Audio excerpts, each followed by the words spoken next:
Yaman gempur Jaffa Israel dengan serangan drone besar-besaran, diklaim sebagai aksi balasan atas pembantaian warga sipil di jalur Gaza. Mengutip Al-Mayadin pada 12 April, hal itu diumumkan oleh juru bicara Brigadir Jenderal Yahya Saree pada Jumat 11 April 2025.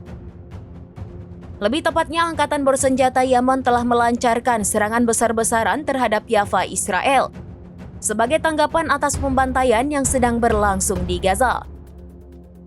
Saree mengklaim keberhasilan operasi militer yang dilakukan oleh unit pesawat nirawaknya memakai 2 drone Jaffa dan menargetkan 2 lokasi militer Israel di kota Jaffa yang diduduki.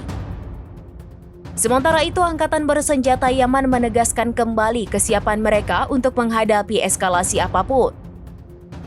Menekankan komitmen mereka terhadap rakyat Palestina dan menyatakan bahwa operasi mereka tidak akan berhenti sampai agresi berakhir dan pengepungan di Gaza dicabut.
Download Tribun X sekarang, menghadirkan lokal menjadi Indonesia.